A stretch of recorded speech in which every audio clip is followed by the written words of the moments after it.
when you just hear the tap, tap, tap, tap, tap, tap, tap across. That's his like closed loop circular. Yeah. He's like in the, what's the like 50 cup on Mario Kart where it's like 4 courses and you just keep doing laps. Yeah. Got it. You hear that, and then you hear like clickety clack of my dog's nails going across the. It's very good ambience, right? Just sounds like utter chaos. I feel like if the like the study ambiance girl where she's like at the table and then her cat's in the window that like everybody watched, Lo-Fi Girl or whatever she's called, if it was like animated like that, it would be the cartoon version of your living room with Halloween decorations and then like anime like the kid from Ponyo version of your tater tot like do do do do do do do and then just like the big like oversized exaggerated version of Bear just like and then they'd go off screen and then like the next loop would start and they'd run back across from the other way and he would just and then halfway he'd like stop and eat something off the ground. Oh my god. And then it would go back and then the loop would restart again. Yeah. And in the background would be like your husband taking laundry back and forth. Yeah, that's fairly accurate. Speaking of like cool ambient or things that we enjoy on the internet, I just want to give a quick shout out to it's Geosaurus on Instagram. They're like my new favorite thing to they're on TikTok as well, but they do Spooky Lake Month and Haunted Hydrology, and I don't know how well it's come across this podcast, but obviously I'm a bit of a science nerd on this couch, and this is like way up my alley of like it's spooky and it's like a naturally occurring thing. Yes, please sign me up. And I had to stop myself. I didn't stop hard. I just like, maybe not right now, but I am going to be buying some of their apparel. I was like, this is what a niche thing. I'm going to wear this to work and people are going to be like, what is that? I'll be like, Spooky Link. Oh my God, let me tell you about Haunted Hydrology. With every time she opens, she goes, yes, hello. And I'm like, oh, and she's got like a Midwest Great Lakes sticker. I'm like, yes, I will buy. I almost bought like $30 worth of stickers. Ridiculous. What am I doing? Yeah, that would be totally weird. Especially, I mean, like, at least you didn't buy a water bottle just solely for the purpose of buying stickers and sticking on it. That's just banana crackers. Wow. Feel sorry for anyone who does that. Like I said, I just stopped for the evening. That doesn't mean, like, the sale only goes to Halloween, and we're still filming. Is now a bad time to tell you that I get 25% off always on Redbubble and have a code that you could use? I don't know if they're on Redbubble, but I'm going to keep that in mind. Okay. Well, just in case you find other Spooky Lake stickers. I got the Coops from the BK Lounge. That's a deep cut throwback. That is going to be very telling to how old you are if you understand that reference. Coops, baby, Coops. Where do I go? All right, you're going to make a hard left out of the parking lot. You're going to drive to the end of the road. You're going to take a right, a left, another right. You're going to get on the highway and drive 5 miles, get off at exit 115. You're going to drive out in the middle of a cornfield. You're going to see a guy in a yellow rain slicker. That's Bob. He has your order. Oh, God. Yeah. Anyways, let's dive in. Yeah, let's stop having fun and get back into the really depressing stuff. Yeah, I do know male coworker was talking about how everything we discuss on this podcast is sad, depressing. Like, surely next week you're going to get into something really, really fun and lighthearted, right? I was like, my guy, it's all sad. It's all sad. Ghost stories inevitably, like, we talk about ghost stories. We talk about, even Mothman is shrouded in tragedy, but unfortunately, ghost stories are, they're inevitably sad. They're dealing with death and grief and unresolved feelings. And, you know, people cling on to those things, and they're interested in that because we fear death. Now we're getting real deep. But yeah. I think probably the most lighthearted we get is the sometimes the book reviews and the film reviews, which, by the way, we have not told you what the next book to read is for our book club. It's coming up. Our next book is... It's All the Good and... No, I keep screwing up this title. Sorry, guys. Really messed up that. I wasted a drum roll on you. The Only Good Indians by Stephen Graham Jones. We'll probably discuss other side adjacent works to Stephen Graham Jones, but that is what we will be mainly focusing on. And if you have absolutely hated our last two book discussions, well, I'm judging you, but also we're it's a learning curve. We're throwing spaghetti at the wall with or without chili and seeing what sticks, and we are trying to restructure a little bit. I've used that analogy so much lately, and I'm like, is this my new catchphrase? It might be, but I have recently been traumatized by spaghetti because of my Maids on a Boat show. There's like a drunk girl who is like eating her feelings, and she's just shoveling fistfuls of spaghetti in her mouth while she was drunk, and everyone was just staring at her like, what's happening? And wait, was it just like plain cooked spaghetti? It had some kind of sauce on it, but I don't know what the sauce was. That's better. I think if it was just plain, that's more horrifying. It was hanging out of her mouth like a Play-Doh Fun Factory, though, Beth. And her eyes were like closed because she was drunk, and it was just like... Oh, I'm sorry. That sounds probably great for you guys. And everyone's just like, please don't choke. And then the next morning she was like, oh my God, I'm so hungover. Did I eat? And they're all like, yeah, you did. You did. Oh, sweet Mother of Mary. So anyway... That's for you, male coworker. That's where you get your lighthearted stuff. It's when we're being stupid. It's not the topics we talk about. We are going to be discussing, as I said, Stephen Graham Jones. So if you would like to read or follow along, maybe you own the book, maybe you want to download it from a library resource, or you could check it out at your local library. Actually, if you are in like the local area, you might have a hard time doing it through the library, because I tried to do it and they're like, do you want to wait 8 weeks for it on hold? I'm like, no. Yeah. I've already read it. I just wanted to kind of refresh myself, but okay. I think everybody's kind of getting the same vibes for this time of year, that it's a book to read right now. So yeah, we will discuss him a little bit. We will discuss that book. We will be trying a little bit of a different structure for that episode. And please join us, read along. If you think, oh, I want to read that at some point, just skip that episode and come back to it after you've read it. But that is our next book club episode coming up in a few weeks. And so without further ado, we will dive back into what we were discussing last week, which is the continuation of the investigation of Lisa Pruett's murder. Do we want to quickly recap where we left off? Yeah, so we had sort of come to a stopping point when police had gone down to Columbus, to the Ohio State University, to interrogate, however you want to phrase it, Kevin. It was not a great situation. Interview is a light word for that. Yeah, it was quite an arduous process. It was over 36 hours in a hotel room, and then they had to keep swapping hotel rooms because they'd only booked it for like one night, and it was just very clear that Kevin didn't quite understand what he was getting into at that point. They forced him to take a lie detector test, but made it seem like it was his choice by offering him that he could go home and sleep instead.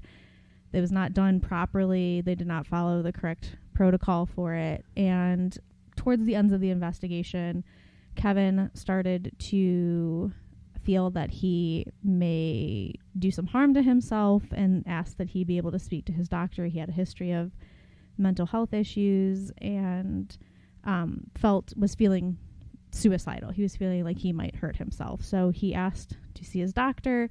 And as I said then, that came to a natural stopping point for the investigation because Kevin was admitted to Laurelwood Hospital and stayed there for the next 2 months. Can I just say before I just feel like you read so much. If you do any like true crime and you have anybody that's like considered a suspect, they always like inevitably make themselves more suspicious even when they're trying to comply with the law. And I'm like, is that partly because our justice system is like corrupted, or is it because everything people like seem to know is like stuff from TV, and so we're like blue washed on TV? Like we're like, no, they're the good guys. That's why Brooklyn Nine-Nine, like they're the good guys. Yeah.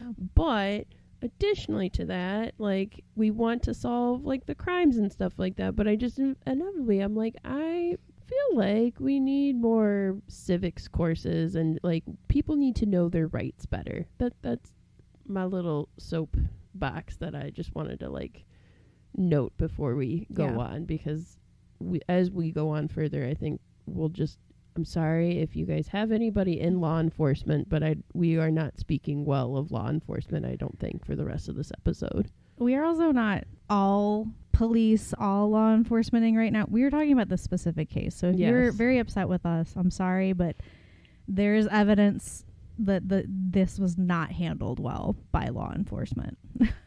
Yes, like a lot of evidence. So anyways, diving back in. So Kevin is kind of out of the, I won't call it the playing field, but he's off the game board right now. He's off limits at the moment. Because he is checked in at a mental health facility. Yeah, so this is fall of 1990.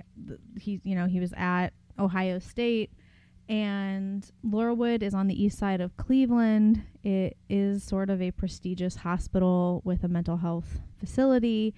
A lot of notable, more affluent families at the time who had loved ones who were having mental health crises or were seeking help for that. That's where their families went. And Kevin's family had the money to send him there, so that's where he was admitted. And there is I don't know what the correct word is. There is a worker who was at Laurelwood at the time who was sort of like fresh out of Cleveland State with a psychology degree. And was working part-time there and had some interactions with Kevin, who then made a statement about it and was later put on the stand during a trial.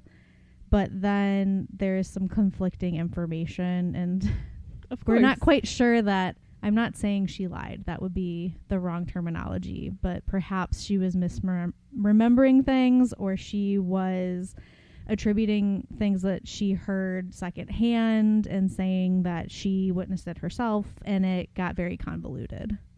This young woman was working nights, and she said that she would see Kevin playing chess. As we mentioned before, that was kind of his thing. He used to go play chess at Arabica all the time, and she would often see him playing chess, and as an attempt to get to know him and have an interaction with him, she asked if he would teach her, so the two of them would play chess together some nights.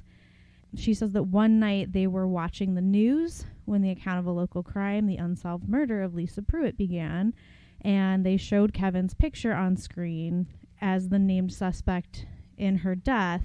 As you would, a lot of people in the room were sort of shocked and looked at Kevin, and Kevin got up and left the room. So she gave him a few minutes, and then she followed him to his room. He asked her to leave. And then the next day, it was like nothing happened, and they just went back to playing chess. But she said that as the media was sort of picking up the story, and it was like spreading from Cleveland, she said that he would spend more time alone, that he was starting to be depressed. And she claims that he said in front of her, "I didn't mean to hurt the little girl. I didn't mean to hurt the little girl." Now, do we have any proof that he said that? No. This is one person saying this. Unfortunately, I like, you guys can't see my expression, but it's one of like, really. Yeah. And then she said that also, that's out of context. Lisa Pruett is the same age as Kevin. Why would he call her a little girl? That's exactly weird. Yeah. I mean, I guess she was like a couple years younger than him, but still not young enough to call them like a little girl. You would think of her as your peer. Especially if you're sexualizing this person, Yes. you're not going to think of them as a little girl. Well, Okay. Okay. Well, we have no evidence that he had any inclinations in that direction. Right. There are bad people out there Yes. that would. Anyway, on another night in the hospital in the common area, she said that Kevin was just sort of like in a mood and he huffed off and then was muttering to himself saying, well, maybe I did hurt the little girl. Maybe I did do it. And then he punched a wall and she said it was like he was a different person than he had been, and it was a scary person. I think I never believed up to that point that he was capable of such violence, but that night, that did it for me. So, again, we weren't there. We can't say what was. We're not flies on the wall, but. And this is one person said this. Nobody Yes. else from the hospital overheard any of this. Or And I feel like if you punched a wall at a mental facility, like that would be getting you some sort of attention. Yeah. So, inevitably, Kevin's lawyer, who is a pretty prestigious lawyer in the area at that time, asked Kevin to take another lie detector test, which was given by an expert in the field, Bill Evans. He has worked for both prosecutors and defense lawyers for a long time. And this time, surprise, surprise, Kevin passed. Maybe because he hadn't been up for like forever and hadn't been dragged out of his dorm by 12 police officers. Wait, are you telling me that if you're doing it not under duress, that like your detector test might come out differently? Yeah, interesting. Wow. The method used by the Shaker Heights police that they had given him the test under originally had actually been debunked in 1982, according to Kevin's attorney. So he said, like, you're using outdated techniques. Like, it has been proven that that is a flawed system that you're using. So the fact that you even used it is questionable. And the Shaker Heights police couldn't get the prosecutor's office to take their circumstantial case to a grand jury. So unfortunately, Kevin's name was still leaked to the media as the main suspect. Right. So once that's out there, it's like toothpaste out of a tube. You can't put it back in. yeah. And then to add fuel to that fire, reporters discovered that Kevin's dad, J. Talbot Young, was a law partner of Shaker Mayor Steve Alfred. Oh, so they're trying to like make it a conspiracy. Like obviously Yes. he can't be this. Like they're hiding it. So they essentially like it's a cover up. So then reporters started like staking out Kevin's house. Carl Munday, who if you are from anywhere near Cleveland, you probably know that name. Like he is renowned for this sort of investigative journalism. Yep. He will roll up to someone's business and like bang on the door and yell through the window questions that are like inflammatory, to the point where people would like see Carl Monday and be like, no, get away from me, and like run. I feel like that's like every business, and like working at a library, that's always like, it's a PR nightmare, right? Like if Carl Monday is rolling up to your library, something is amiss. And I know we have like discussed like that, just not that we've had anything inflammatory of that nature happening like to that degree, but like, if it should. The one time we got close, I thought I was going to have to go to Speedway and buy a 40 and be like, if Carl Monday shows up, I'm just cracking it open. So this was just a media frenzy. Kevin was eventually released from Laurelwood on December 12th, and no one could understand why the police weren't just straight up arresting him. And every detective who spoke on the condition of anonymity at this point had said, like, oh, he did it for sure. That's our guy. So everyone's just like, well, then what are you waiting for? Why aren't you arresting him? Because they don't have any direct evidence. I know. And the city hired a PR firm to work damage control. Oh, boy. The police consulted with another psychiatrist to help them, like, as they said before, clockwork orange him. Like, how do we get him to confess? And they gave his like statements, his interviews, the writing samples that they took, some of the stuff they found in his house, and his polygraph results to Dr. Murray Myron of Syracuse University. And after reviewing this information, Myron suggested that Kevin may have he uses the term multiple personality disorder. We don't say that anymore. Right. And that he was able to disassociate himself from the murder, which is why he couldn't be pinned down by the polygraph, because he was like disassociating when he took it. So at the moment he didn't believe he did it. Yeah. Okay. I will say now we know so much more about mental health than we did This is 1990. 30 years ago, and while there still is stigma, it is not to the degree it was in 1990, which, you know, here I am kind of thinking they're pretty progressive for like letting them check into like a mental health facility, like really being in tune of like, I don't feel safe, like I'd like to check into a mental health facility, but then it carries the huge weight and stigma of like this, you know, Kevin being investigated solely because, you know, he's essentially being like typecasted, I would say, by the stigma of his mental health. Right. And on that same note, they brought up that Lisa's boyfriend had been released from a mental facility the day of her murder. Also, yes. And so this Dr. Myron was like, well, understand, I've got a spread of 1. You've given me no other suspects. The boyfriend, anything you have, send that along just for the sake of completeness of the file, if nothing else. But until another suspect drops out of the sky, I'd say this is a logical suspect, meaning Kevin. So even this doctor's like, well, you've literally given me nothing about this other guy. You're just telling me now that he got out of a mental facility. Right. So again, very telling that they did not give the same information about Dan. They also found the letters that Dan wrote Lisa. They were saying like, stay away from me. I don't want to hurt you. With his emo lyrics and poetry that he was writing to her. Yeah. So, I mean, they had, at this point, just as much evidence. I would say Dan. equal weight of, well, not even equal, because Lisa was murdered in Dan's backyard. Yeah, roughly 30 feet from his back door. The timeline of it does not add up, and neither does Dan's dad or Dan's like testimony of like, well, I called at this time. Well, what were you doing?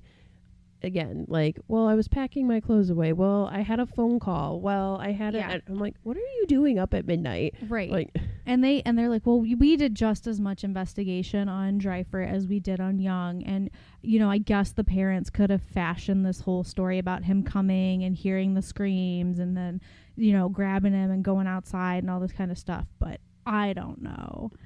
And I'm just like, you just so badly wanted it to be this one guy, didn't you? Right. Well, because what a better picture it paints, right? Yeah. Like, why blame the boyfriend who is like a prominent doctor's son? Let's blame. But then Kevin's not like, you know. Yeah, but I guess people have more like inherent trust for doctors than lawyers, because like some people are like, oh, like lawyers are scumbags, but like doctors heal people. I mean, I think there are bad people in every profession, so it's true. It's true. You know, you can't just base someone's moral character on their job. But listen, I don't know Tim Misney. Also another like local Cleveland reference. We are triangulating our location. Yes. Clearly around the Northeast Ohio area. But he might be a good person. I don't know. All I know is his billboards are across Northeast Ohio, and I'm like, with your eyebrow, I don't know. Yeah, I don't trust him. But we do know what he does. He makes them pay. Yes. That's right. So the deputy chief followed up with Dr. Myron again on July 2nd. So this was maybe like a month after that initial him saying like, yeah, I think that Kevin's a good suspect. And at that point, Myron had some time to review the evidence related to Dan, and he had some concerns regarding his behavior on the night of the murder. So Myron said, he calls 911 on his own, and here are all these police vehicles, the crime scene is being established, and Dan goes to bed. I found that unusual, somewhat disconcerting. But that's academic, because it's not Dan that we're going to be interrogating, it's Kevin. And whether or not he is the guy or not, we want to give the full shot to use the best psychological coercion we can. And then later he said, now forgive all the anecdotal sort of thing. We need to operant condition Kevin. Clockwork Orange on Kevin, if you've seen that film. And Kevin never actually confessed. But The police finally got their indictment on November 24th, 1992. So this is 2 years later. I have a lot of words right now, And but this they're is not nice. The only reason they got this indictment is because 2 patients from Laurelwood came forward claiming that Kevin admitted his guilt to them. So where were these 2 patients over the last 2 years?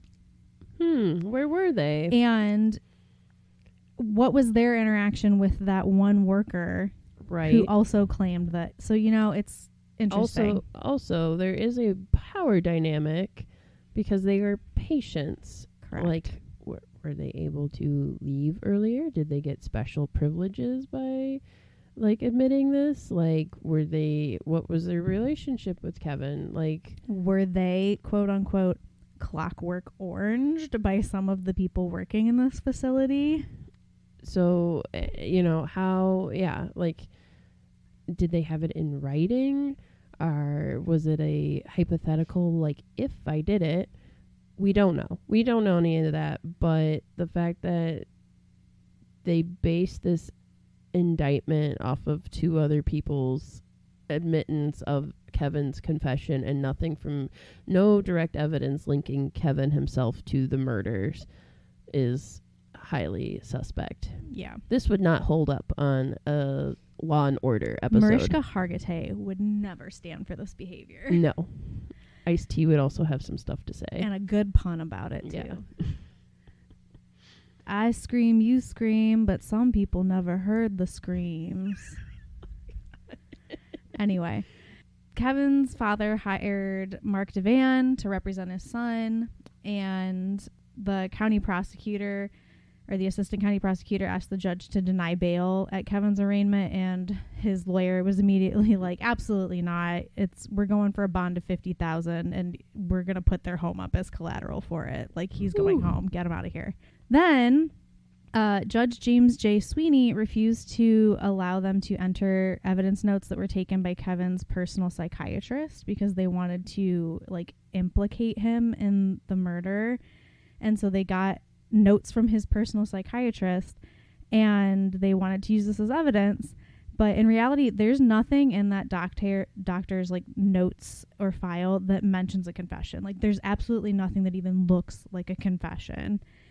And the day after Lisa's murder, Kevin had talked about his fear of being drafted, and Lisa's murder was only mentioned in passing because it was on the news. So you would think if he murdered someone and talked to his doctor the day after the murder, that there would be signs, or that he would be bringing it up. But literally the thing he wanted to talk about is that he was afraid he was going to get drafted and sent to Iraq. And especially, it does not fit the narrative either of, like, all of these, like, Lisa's friends saying, like, oh, Kevin was, like, obsessed with her. Like, if, you're truly obsessed with somebody and, like, they were murdered, don't you think you would be, like, devastated, upset? I mean, if you murdered the person, feeling some sort of way about it. Yeah. June 28th, 1993, Kevin's trial officially began. It was broadcast nationally on court TV. And so the defense's strategy was basically to implicate Dan. Like, they don't have to prove that Kevin didn't do it. That's not how the justice system is. You just have to provide reasonable doubt. Right. So showing that someone else could have done it is all they have to do. Right. And so Devan got Dan on the stand to question him, and he asked him about those threatening letters that he sent to Lisa. And Dan said they were, quote unquote, harmlessly funny, and that Lisa thought so too. What? Yeah. Listen, if my husband wrote in letters to me that, like, I can't be around you, I'm afraid I might kill you type of, like, I would not think that would be a haha, so funny. Well, also, like, if then your husband murdered you or somebody murdered you and these letters were brought up, I would not believe him if he was like, oh, well, Beth thought they were hilarious. Yeah. Haha. That's so just funny. how we joke around. Yeah. Stab, stab, stab. I love you. Like, I get, like, the 90s were part of, like, the nihilist, like, generation for teenagedom, but, like, that's, you just don't joke about murdering your girlfriend. Yeah. Sorry. So at this point, Pete Mannon, who was one of Lisa's classmates, actually contacted Kevin's lawyer's office and told him that the kids in the AP posse, so that's, as a reminder, that's what the group of friends that Lisa and Dan kind of rolled with called themselves. Right. He said that the kids in the AP posse had tried to gaslight him into believing that Kevin was guilty, and he didn't think Kevin was the killer. And he thought it was weird that they were trying to push him to believe that. And he said it felt like the police just wanted a scapegoat, and the AP posse were eager to hand them one. So now you have another student who is going to the lawyer saying, like, hey, these kids are going around, like, essentially Right. trying to force everyone to say that Kevin did it. Right. And you don't know if they're gaslighting, but you don't know socially, like, this poor kid, like, good for him for, like, being like, no, like, I don't believe that. But you don't know what they were like at school. Like, if they're semi-popular, like, kids in this affluent, like, affluent community, they probably made the people that didn't roll with them their lives hell in high school. Yeah. That's just me projecting, not saying intentionally or unintentionally. That's kind of how it happens. Yeah. When Dan was on the stand being interviewed, and he was asked to explain why he went to sleep when the police were outside searching for Lisa, he said that sleep was his way of escape, quote unquote, from what I feared had happened. So he's essentially saying, like, I was already afraid that she was dead, and so I was just trying to go to sleep so I didn't have to think about it. Yeah. Here's the thing. Dan, I don't know if Dan murdered, but he's not painting himself in a very good light at all. That is, like, the theme of this entire story. Like, everyone is just making themselves look bad. Right. If this was like an Agatha Christie novel, I would be like, oh, if Dan is a red herring, it is the best red herring I've ever read, because I, at this point, because it's Agatha Christie, would be like, I don't think either of them did it. There's too much for both of them. They both look terrible. Yeah. I think it's somebody else. Yes. Oh, that's a nice segue. Right. So, like, throughout the course of that, the court case and interviewing Dan, it came up that the police officer who first arrived said that Dan told him he never heard the screams, which then later that became a whole thing that he was like, well, I heard the screams and I thought it was her. So he's casting doubt on whether or not he was telling the truth. Kevin's dad was interviewed on the stand, and he said that at the time of the murder, he and Kevin were home playing video games. They were playing Nintendo all night. What? And they went to bed at 1:15. School night. What the heck? He was in college. He was going away. Yeah, okay. Fair enough. He started college like the next Monday. Yeah, that's fair. So it was like his last weekend home. So they stayed up all night playing Nintendo. All right. Towards the end of July, after 10 hours of deliberations, the jury found Kevin not guilty. A week later, the Plain Dealer, which is a local newspaper, remember we brought that up earlier with the older couple that had been murdered. Yes, in the newspaper world of the area at that time. James F. McCarty, a reporter for the Plain Dealer, wrote an article suggesting that jurors would have voted differently if they'd gotten a chance to see evidence withheld by the judge. So he's just found not guilty, and within a week, people are already like, oh, well, it was like a sham trial. They didn't give them all the evidence. And obviously, Kevin was devastated by this. Right. And so he climbed onto a bridge over Interstate 271 and threatened to jump and kill himself. Oh, Kevin. So a Mayfield Heights police officer talked him down. Kevin and his family were obviously, like, terrorized and terrified of the media. Right. And this is not even, like, I can't even imagine if something like this happened now with social media. But, like, this was in the 90s when you had, and it wasn't even, like, the paparazzi type thing. Like, this is, like, local news stations, just, like, that scene in Scream when, like, Sydney, like, walks out and she's just bombarded by, like, police and, like, all of, like, the newscasters, and Gail Weathers is, like, coming up to her and, like, let me say the most god-awful thing to you at your, like, most devastating time. Oh, no, you punched me in the face? Why did that happen? Yeah. Like, it makes sense that, you know, especially given his mental state, it makes sense that he was like, I am not worth anything. And I want to try, like...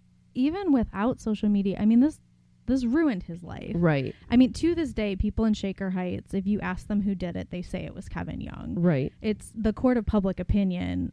Even though he was found not guilty in the court of law, the court of public opinion has claimed that it was him. Right. And it just carried on throughout his entire life. He spent the rest of his life, like, this just kind of followed him. He worked as like a painter for a while, taking odd jobs. But it's like any job you go to, if somebody knows who you are, it's going to be uncomfortable. Right. He said that he like couldn't get dates because every time he'd go on a date, they would Google him, and then they would never, like, they'd just delete his number. They wouldn't call him back. He couldn't get a second date. And sadly, Kevin passed away at the age of 44. Right. I don't think they ever came out and said what he passed away from. So, I read that he had, obviously he was self-medicating. He did have like an alcohol addiction, and it was determined that it was like the effects of long-term alcohol abuse. Ah, okay. So, but he was only 44. He passed away January 14th, 2017. So, he was 44. He was old enough to be like, that's 7 years older than I am right now. Yeah, like that. Old enough that you wouldn't know. Like, he could have been a coworker of like someone our age on the podcast. Like, he could have been a coworker. He could have been like someone within our generational knowledge. Like, and he died from the effects of public opinion. Yeah, and a trial, and probably just I'm not saying he is guilty. I don't think he is guilty, but just the guilt of like her murder and society's like opinion of him just weighing on him. Yeah. I can't imagine like not even being able to go to like the coffee shop where you used to sit and play chess all the time without everyone just staring at you. Right. So again, like, I'm not saying Kevin was an angel. He did have some really like terrible racist views that he voiced on things. Right. But again, that's a separate story. So I mean, doesn't make you a murderer. I am on the same page as Beth. I do not believe that Kevin murdered Lisa. I don't think he had anything to do with that. I think he was just the convenient scapegoat for this. He was the weird kid. So, like I said, a lot of Shaker Heights residents still believe that Kevin Young killed Lisa Pruett, but there is evidence that was never presented at Kevin's trial or leaked to the press that suggests other possibilities, and there are a lot of loose ends. If you want to read the book that we mentioned by James Renner, he does go like very in depth into this information. He spoke with Kevin quite a few times, so he had kind of like a personal investment in trying to clear his name. But some of the evidence that exists, some people are like, well, what about Dan? It could have been Dan. You're right, it could have been Dan. There is evidence of that. There's a lot of conflicting information coming from Dan's end that really paints him not in a favorable light. Right. But again, I would also argue that is also a very convenient, we always say it's the husband or the boyfriend. She was so close to his property. There's the conflicting stories about what happened that night. But again, the shoe print that they found did not match any of his shoes. The fingerprint that they found did not match Dan or Kevin. So that is enough to imply that there was a third person. Yes. And one person that could be is David Brannigan. We've mentioned him a couple times.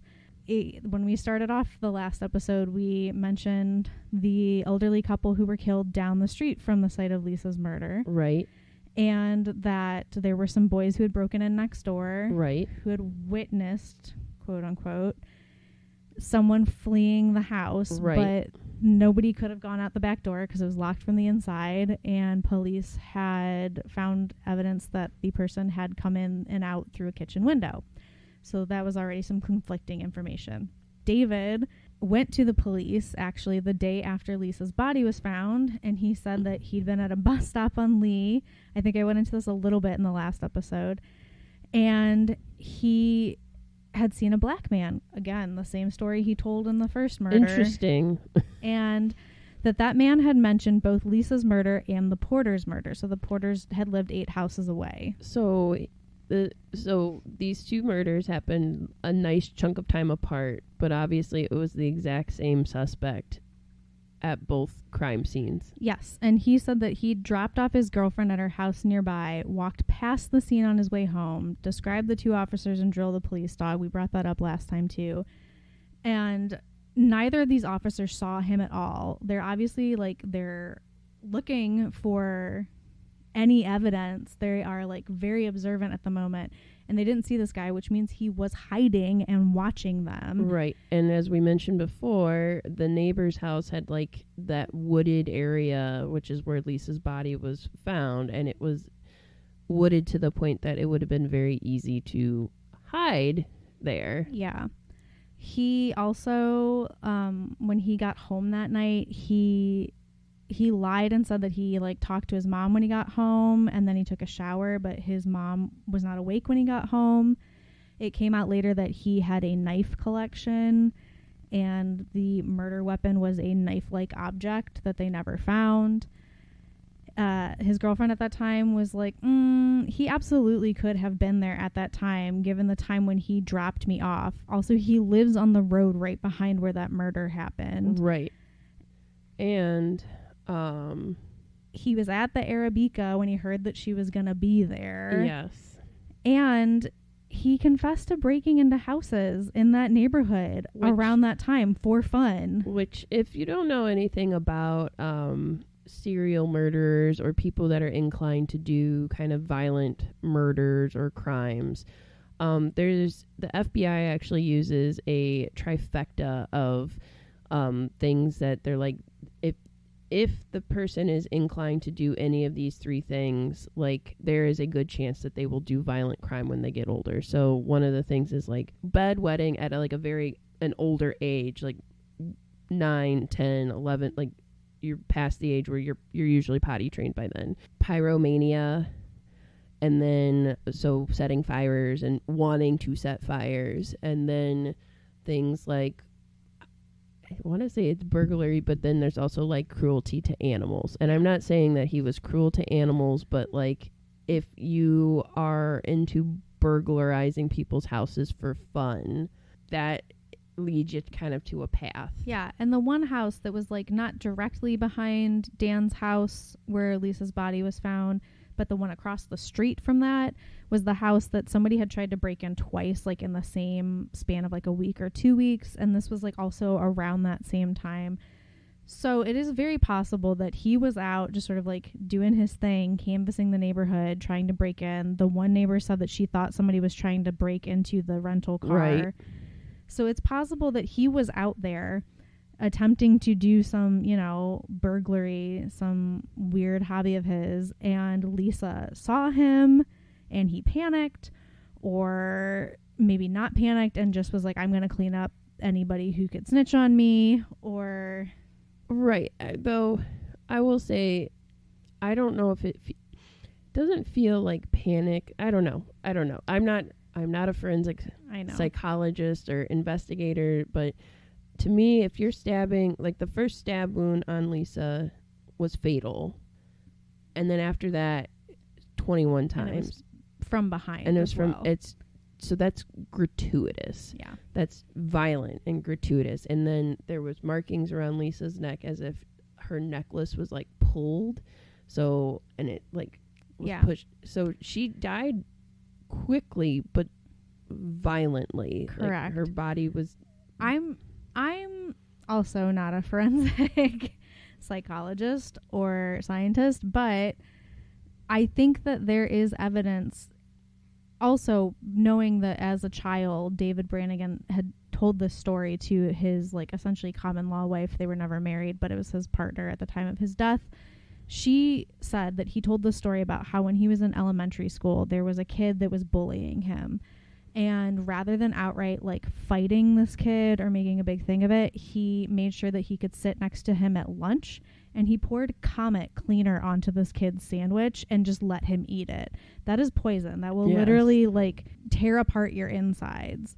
So if that was his response to someone wronging him, right, that is incredibly violent in a different way. Yes. So I could very well see the goody two-shoes girl that everybody loves just saw me. She's going to snitch on me, and now I'm pissed about it. I'm going to stop her. Yes. Yes.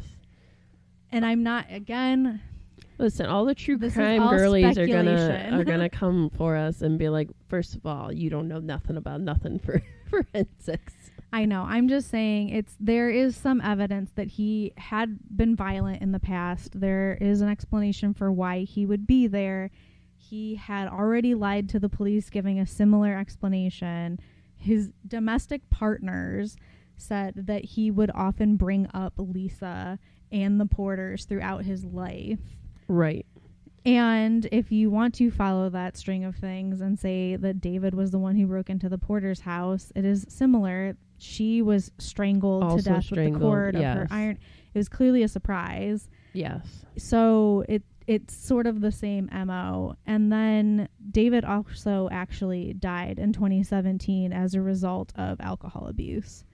So we will never know, probably. No. And unfortunately, we will never know, not only because two of the people in this have died, but to Shaker Heights police, it's kind of done. It's wrapped up. Like, they assumed Kevin did it, even though he was like acquitted and he didn't. Yeah. And public opinion is like fine with that too. I don't know how Lisa's family feels about it, but I don't either. And it's, they're really the only ones that I think at this point have a say in it. I mean, I don't know how Kevin's family feels about this either, or if his parents are still around. But yeah, maybe Lisa's parents are just like, we don't want to drag that up again. Like, we've moved on with our lives. We have found some sort of like what peace we can find with it, and we don't want to drag it up again. But the fact is, they do still have evidence. Right. They're they have physical refusing essentially to investigate it.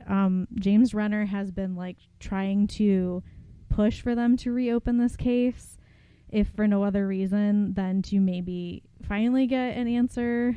Right. In that realm, or to finally say like, no, it's very clear this was not Kevin, and clear his name posthumously.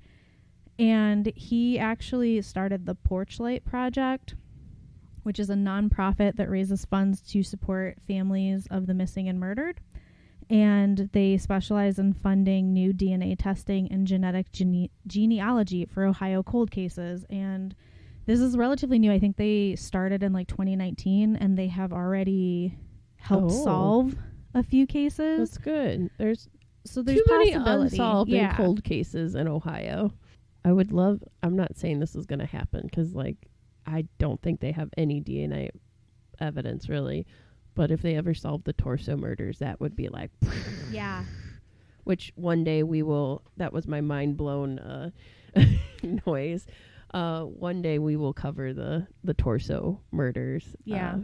Also notorious cold case of Ohio. Is like, you can tell that my brain is like, you gotta find a lighthearted way out of this, because you're like, the Torso murders. I was like, I don't know, that feels like maybe like an Easter time thing, and I don't know why my brain connected those two, but it did. It was like, Torso's Easter baskets. Listen, if I found a torso or like a disembodied foot in an Easter basket, I have a lot of questions for the Easter Bunny. This feels like a new terrible horror movie. Yes, it does. I'm sure there are Easter horror films that I'm just not thinking. Actually, The Last Temptation of Christ. I was actually thinking of April Fool's Day, which is like a legit movie that occurs, but I can't think of any like Easter slashers. But you know what? I'm sure Bunnicula. They exist. I love Bunnicula. I do too. Did you know there's a stage musical of it? No, I bet it's adorable. The like theme is like Bunnicula. So, I guess as we're wrapping this up, just something to think about is, if you are interested in reading more about it, do check out James Renner's book, which is called Crazy Little Children. It is a reference to The Crucible by Arthur Miller. And essentially, I had the quote cut out. It's like, I think it's John Proctor who says it. Yes, he talks about it's We are what we always were in Salem, but now the little crazy children are jangling the keys of the kingdom, and common vengeance writes the law. yes. I love the we've never talked about that. I love the Crucible. I do too. Oh wait. Listen, I was so disappointed when I found out that was not a thing. I know.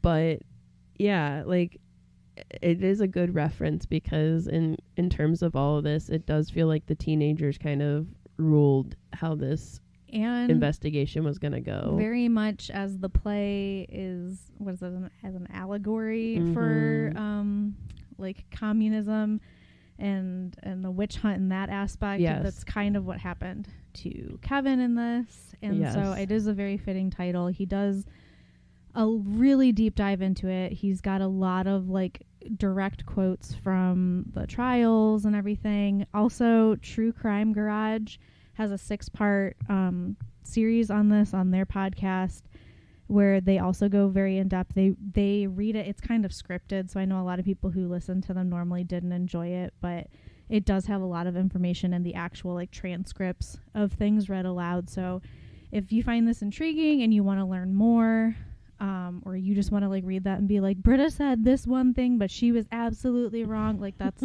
fine. You can do that.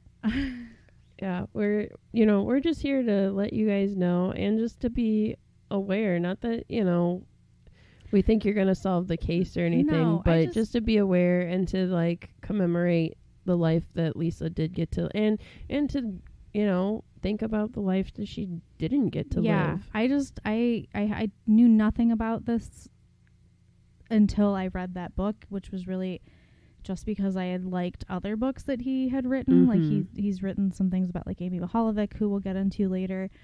But I was just really shocked that I, grew up in Northeast Ohio and I had never even heard of this. And I was alive when this happened.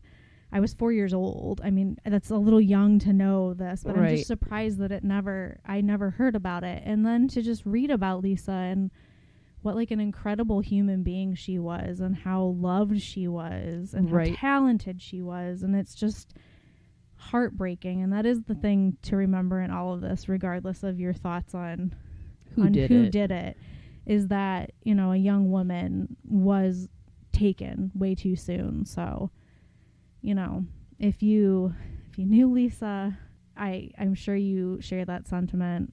And yeah, that's where I'll leave it. Yeah, we're trying to be as respectful and honorable to any victims' families that we talk about in true crime, because they are still living with this and it's still fresh for them, and even if they are trying to move on, like it's still something that defines them. So yeah, I guess on that note, thank you again for listening to our first two-parter series. Happened way sooner than I thought it would. Yeah, I did. Yeah, but honestly, had we not made that 2 parts, Beth looked at me and said, "We can't make someone listen to 3 hours of this." No. No. So it's too long. Thank you for sticking it out. Thank you for coming back for the second half. Hopefully it was not too torturous to get through. And we will be coming at you next week with our Thanksgiving movie suggestions for you. Thanksgiving. Regardless of your thoughts and feelings about Thanksgiving, we're just here to tell you that there are Thanksgiving horror films. Who would have thought? Listen, there's not a ton of them, but they're also not Mother's Day or April Fool's Day, which April Fool's Day is the superior of holiday films, if we're going to be honest. There's also New Year's Day too, but that's another list for another day. Yeah, that's like a month from now. Yeah. So thank you again for listening to us. We are the Lake Erie Library. You can listen to us wherever podcasts are at. You can find us on Instagram at Lake Erie with 2 E's Library. We have an upcoming book club book discussion, which we have not been promoting very well. We will be reading The Only Good Indians by Stephen Graham Jones. So if you'd like to join us with that, you have a couple weeks left to read that book, or to ignore that episode and come back after you've read it, or to just listen to it because you don't care one way or the other. But thank you for being fans. Yeah, it's good. It's spooky. It feels like a good choice for this time of year.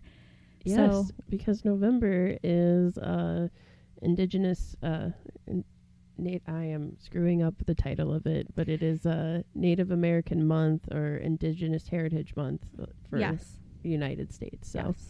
So it is not it's not a white person perspective on Indigenous peoples. It is written by an Indigenous American. So yeah, so we have that coming up. Thank you as always to our spooky sponsor. I think that's gonna stick. I like that one. Thank you again, spooky sponsor, and everyone be nice to one another, since we just talked about terrible crime. And of course, as always, stay spooky, friends.